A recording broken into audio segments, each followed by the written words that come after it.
চাবি দিয়ে খুলব ওই কবিতাগুলোর এক একটি তালা। উত্তরাধিকার সূত্রে পেয়েছি শুধু এক গুচ্ছ চাবি, ছোট বড় মোটা বেটে নানা রকমের নানা ধরনের চাবি। মা বললেন যত্ন করে তুলে রেখে দে। তারপর যখন বয়স বাড়ল, জীবন এবং জীবিকার সন্ধানে পথে নামতে হলো, পকেটে সম্বল শুধু সেই এক গুচ্ছ চাবি, ছোট বড় মোটা বেটে নানা রকমের নানা ধরনের চাবি। কিন্তু যেখানে যাই সামনে দেখি প্রকাণ্ড এক দরজা, আর তাতে ঝুলছে প্রকাণ্ড এক তালা। পকেট থেকে চাবির গুচ্ছ বের করি, এ চাবি সে চাবি ঘোরাই ফেরাই, লাগে না খোলে না, শ্রান্ত হয়ে ঘরে ফিরি। মা দেখেন আর হাসেন, বলেন ওরে তোর বাবার হাতেও ওই চাবিগুলি দিয়ে দরজাগুলো খোলেনি, শুনেছি নাকি তাঁর বাবার হাতে খুলতো। আসল কথা কি জানিস, এসব চাবি হলো সততার, সত্যের, যুক্তির, নিষ্ঠার। এসব দরজাগুলো খোলে না, তবুও তুই ফেলে দিস না, যত্ন করে তুলে রেখে দিস। তুই যখন চলে যাবি তোর সন্তানদের হাতে দিয়ে যাস এসব চাবির গুচ্ছ। হয়তো তাদের হাতে, হয়তো কেন নিশ্চয়ই তাদের হাতেই একদিন ওই সব সততার, সত্যের, যুক্তির, নিষ্ঠার চাবি দিয়ে জীবনের বন্ধ দরজাগুলো খুলে যাবে, খুলে যাবেই। ওই চাবির গোছাতে আছে একটা ভারী উজ্জ্বল চাবি, দেশপ্রেম। রূপসী বাংলা মা আমার। বাংলার মুখ আমি দেখিয়াছি, তাই পৃথিবীর রূপ খুঁজিতে চাই না। অন্ধকারে জেগে উঠে ডুমুরের গাছে চেয়ে দেখি ছাতার মতো বড় পাতাটির নিচে বসে আছে ভোরের দোয়েল পাখি। চারিদিকে চেয়ে দেখি পল্লবের স্তূপ, জাম বট কাঁঠালের হিজলের রসধের পড়ে আছে চোখ। ফণি মনসার ঝোপে সটিবনে তাহাদের ছায়া পড়িয়াছে। মধুকর ডিঙা থেকে না জানি সে কবে চাঁদ চম্পার কাছে এমনই হিজল বট তমালের নীল ছায়া বাংলার অপরূপ রূপ দেখেছিল। দেখেছিল বেহুলাও একদিন গাঙ্গুরের জলে ঠেলা নিয়ে। কৃষ্ণা দ্বাদশীর জ্যোৎস্না যখন মরিয়া গেছে নদীর চড়ায়, সোনালী ধানের পাশে অসংখ্য অশ্বত্থ বট দেখেছিল হায়। শ্যামার নরম গান শুনেছিল একদিন অমরায় গিয়ে ছিন্ন খঞ্জনার মতো যখন সে নেচেছিল ইন্দ্রের সভায়। বাংলার নদ নদী ভাটফুল ঘুঙুরের মতো তার কেঁদেছিল পায়। আরো একটা চাবি, এই চাবি প্রেমের। এই প্রেমের গতি সাবলীল, হাওয়ায় ভেসে চলে, পথের বাঁধনে বাধা পড়ে না সে। পদ বেঁধে দিল বন্ধনহীন গ্রন্থি, আমরা দুজন চলতি হাওয়ার পন্থী। রঙিন নিমেষ ধুলার দুলাল, পরাণে ছড়ায় আবির গুলাল। ওড়না উড়ায় বর্ষার মেঘে দিগঙ্গনার নৃত্য। হঠাৎ আলোর ঝলকানি লেগে ঝলমল করে চিত্ত।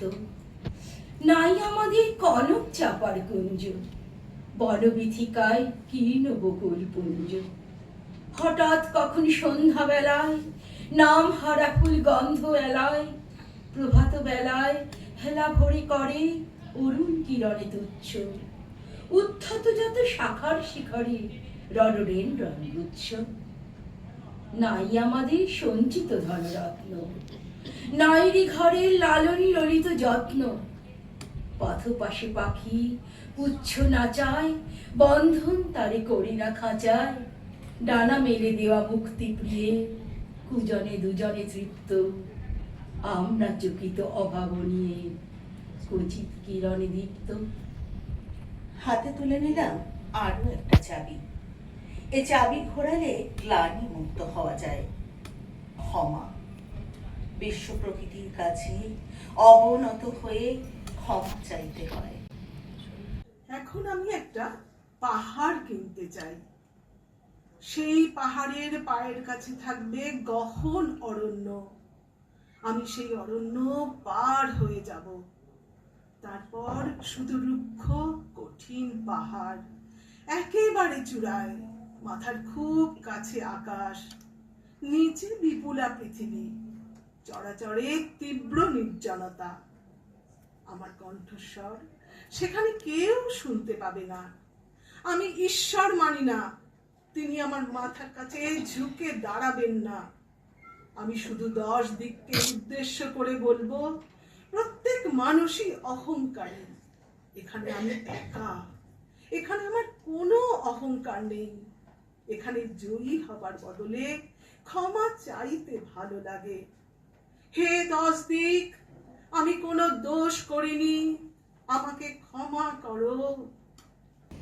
হে 10 দিক, আমি কোনো দোষ করিনি, আমাকে ক্ষমা করো। গোছায় রয়ে গেছে আরো একটা বিশ্বাসের চাবি। অবিশ্বাসের বোঝা ঠেলে ফেলে এসো বাঁচি সগৌরবে। সব সময় কি ভালোই বলবে লোকে? মন্দ কথাও শুনতে হবে কিছু। তাই বলে কি ভেঙে পড়বে শোকে? তাতেই এমন মাথা করবে নিচু? এও প্রকৃতির জোয়ার ভাটার মতো, যাওয়া আসার ছন্দ মেনেই চলে। রাত্রিবেলায় বিরাট ছিল ক্ষত, ভোর ধুয়ে দেয় সবটা শিশির জলে। তোর মুখটাও যদি এমন কাতর, আমার জীবন শূন্য লাগে তবে। আই তো দেখি ভবিষ্যতের পাথর সরিয়ে দুজন বাঁচি সগৌরবে। আই তো দেখি ভবিষ্যতের পাথর সরিয়ে দুজন বাঁচি সগৌরবে। শেষ চাবিটি বন্ধুত্বের শ্রেষ্ঠ সম্পর্ক। বন্ধু তোমার পথের সাথীকে চিনে নি।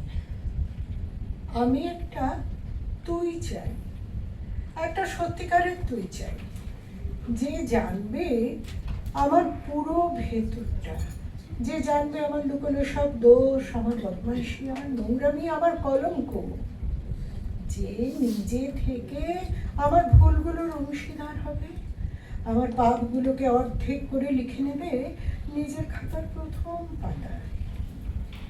আমি এমন একটা তুই চাই, যাকে আমি নির্দ্বিধায় উপহার দেব আমার সব অনিয়ম, আমার অপারগতা, আমার পদভ্যাস, আমার উশৃঙ্খলতা।